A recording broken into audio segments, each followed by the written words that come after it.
Prom Pact is a Disney Channel film from 2023.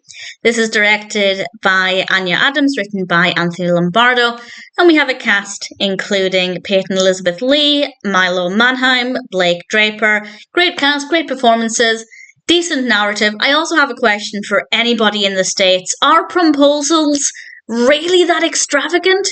I've certainly seen some on the internet, but some of the proposals in this film are completely crazy, and it makes it seem like there's so much pressure on this.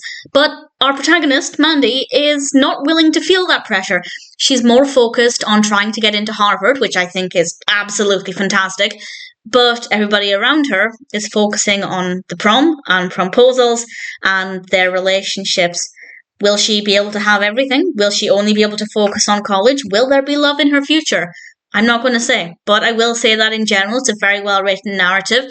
I was nervous that it was going to take a direction I wasn't very happy about, but actually, I won't say what happens, but ultimately I was satisfied with the whole experience, so I don't have any complaints about the narrative. I think it's probably a very realistic representation of what it's like to be a kid in today's world. Maybe not so much in the UK. We don't make that big of a deal out of our proms, although they are becoming increasingly American. I do feel like, certainly when I left school, 2009, 2010, there was maybe, we started to do yearbooks at our school when I left. I didn't get one because I left to go to college, but certainly things are becoming more Americanized when it comes to the end of school year, and I feel like that pressure is definitely starting to happen in the UK. I don't know if that's a good or a bad thing. Certainly it seems like there's a lot of pressure for the proms at this high school, and I'll be honest, I would be on the side with Mandy. I would be completely just not interested because it is so blown out of proportion.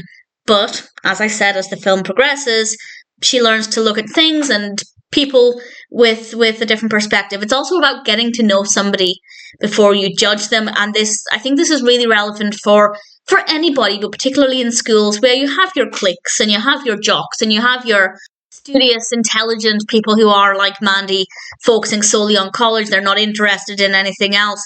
And actually, if you dig beneath the surface, everybody has multiple layers. Nobody is exactly what they present. And I think there are some great messages with that as well. The narrative is great. It flows well. The pacing is good. Absolutely no issues there. We have some really great performances.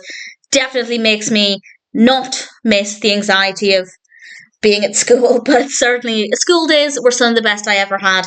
But films like this really highlight that there's a lot of pressure on kids for a lot of different reasons, academically, as we see with Mandy, but also romantically as well. And it definitely feels very believable. Great film, great narrative, very well executed, great characters and performances. I have no complaints. Definitely a film that's ideal for teenagers, of course, of a similar age, but also I think for anybody, for adults as well. I got a lot out of it. I found it to be definitely quite interesting and ultimately good fun, but with some more moving, meaningful moments as well. Prom Pact was quite a delightful experience, and if you've been considering it, or if this is the first time you've heard of it, then I'd say it's one that's worth checking out.